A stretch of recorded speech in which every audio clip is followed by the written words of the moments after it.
2, 3. Bonjour à tous, nous sommes Purple Stone, bienvenue sur Solidax.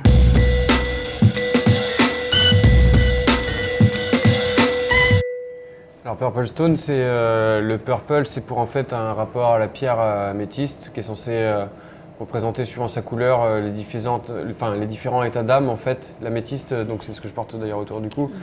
C'est censé calmer en fait les vices, on va dire, de l'être humain. Et en fait à la base c'était Charleston, c'était par rapport au premier projet où on était tous les deux avec Julien. C'était parce que comme Edith l'a dit, c'était un projet électro-swing, acid jazz on va dire. Et donc c'était par rapport à la rythmique. C'est pour ça qu'il n'y a pas de sur Purple Stone en fait. C'est pas le stone de la pierre, c'est le stone du Charleston en fait. Donc il y a une question de rythme toujours. Alors pour moi, ça a déjà été la première rencontre avec le monde électro. Voilà, parce que je venais étant donné que je suis intermittente depuis, je suis musicienne depuis 5 ans, et je vis de la musique depuis 5 ans, je ne m'étais pas encore confrontée au monde de l'électronique, électro. Et ça a été, comment dire ça? Plaisant. Bien sûr, c'était plaisant. Agréable. Enthousiasmant. Attends, je cherche le dico. Attendez que je reprenne la vous me perturber, j'arrive pas à répondre.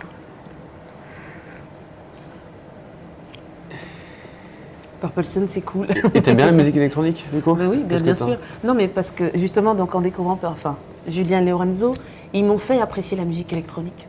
J'ai su, parce qu'au départ, je pensais ne pas pouvoir trouver mes repères là-dedans, mais au final, en s'organisant, en composant ensemble, j'ai pu trouver être à mon aise en tout cas. Et j'aime beaucoup. J'aime beaucoup. Je découvre un nouveau monde encore.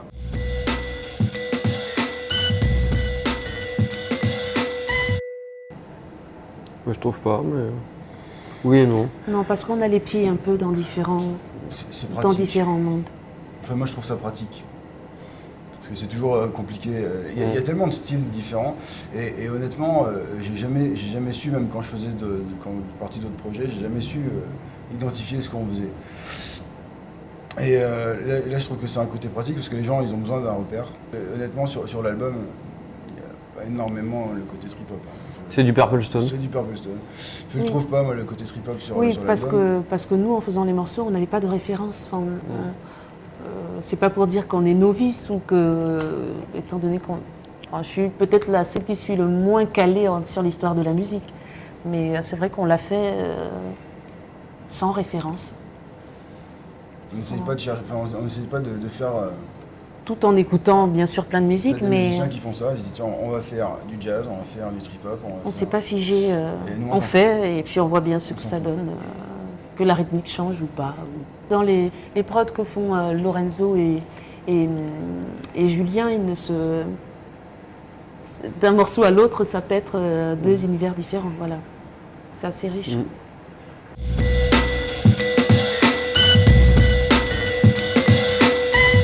Étant immigré en Occident, c'est un peu le choc des mondes, en tout cas, en quelque sorte. Et donc forcément, ma base musicale est beaucoup africaine. Et en arrivant à 13 ans, ce qui est bien, c'est que le cerveau humain, enfant, est malléable et s'adapte très facilement. Donc j'ai pu m'imprégner d'un peu de tout. Moi, j'ai commencé par un projet métal, hardcore. Très surprenant. C'est comme ça que j'ai commencé la musique et petit à petit, je me suis adoucie. J'ai connu la musique parce que mon beau-père est musicien, on écoute tous beaucoup de musique dans la famille. J'ai pas voulu faire d'instruments acoustiques tout petit au début, ça me plaisait pas du tout. Et j'ai commencé du coup par la musique électronique, donc les instruments analogiques, genre les Korg Electribe, des choses comme ça.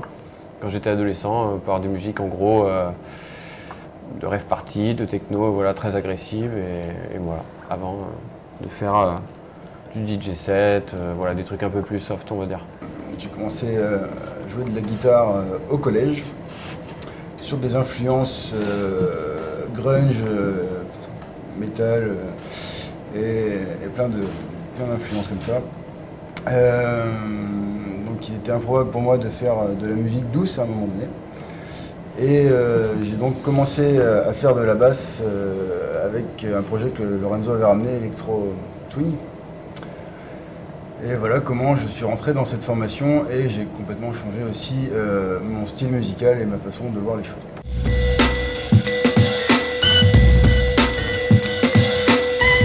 C'est un exutoire surtout. C'est pour pas péter les plombs, on va dire. Enfin, moi personnellement. Hein.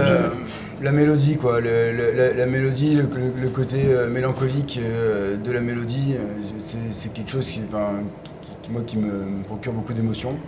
Et idem pour moi aussi. La mélancolie permet de... Parce qu'on a tendance à en parler de façon péjorative, mais la mélancolie, c'est pas de la tristesse. C'est pas de la tristesse, il y a toujours quelque part une lueur d'espoir et le rythme aussi. Le rythme lent. Amené par Lorenzo qui vraiment, c'est des trucs qu'on n'y pense pas. Et à ramener nos idées là-dessus, ça match, quoi. Ça crée une alchimie particulière. Et en général, on compose ensemble. Je ne fais pas de ligne mélodique au chant sans eux. Enfin, je ne le fais pas seul chez moi. Dès qu'elles naissent, elles naissent avec eux, autour, dans le studio. J'ai ramené quand même un petit peu de grosses guitares sur certains morceaux. D'ailleurs, sur l'album, le morceau Case de l'album, qui est quand même assez costaud en guitare. Et moi j'aime beaucoup, ça crée une alchimie qu'il n'y a pas partout. Parce que les groupes de trip-hop connus, ils n'ont pas ça. Ils ont tous le même son d'ailleurs, avec des pianos électriques et des guitares hyper soft. Les Rhodes. Et là, ça ramène vraiment une petite touche propre à notre projet. Et en plus, la voix de Gaël qui se marie finalement très bien aussi avec ses grosses guitares. Et puis le fait de jouer sur... alors moi, j'ai toujours joué avec des batteurs. Là, le fait de jouer avec un DJ, je trouve un côté super plaisant parce que c'est très métrique, c'est très droit. Et c'est vraiment très bien. Donc tout se mélange parfaitement.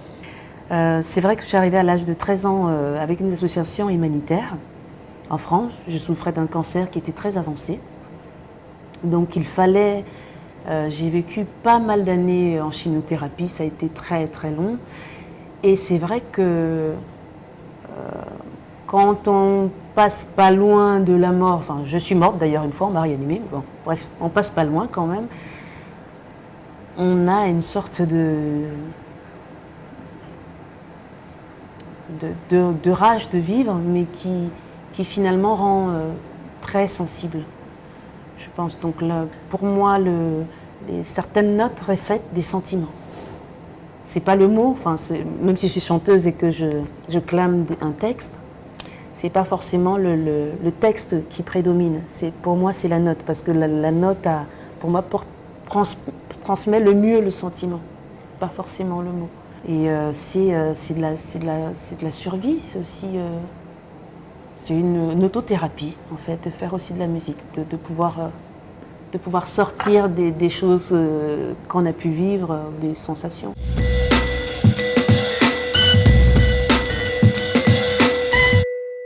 C'est presque excitant d'avoir un public qu'on ne connaît pas. Je trouve ça assez excitant. Et on se retrouve là parce qu'il y a à peu près un an, on a fait la rencontre de Sina Booking, donc de Mathias et de Chanty, qui ont bien voulu nous porter déjà au niveau du booking et là depuis peu en label. Donc Sina Booking et Sina Records sont implantés dans les Landes et forcément par la communication et votre rencontre d'ailleurs, on se retrouve là et nous sommes ravis. Ça se passera donc le 6 novembre à la salle Félix Arnaudin. Exactement. Et donc ce sont les scènes atypiques. Les scènes atypiques le 6 novembre.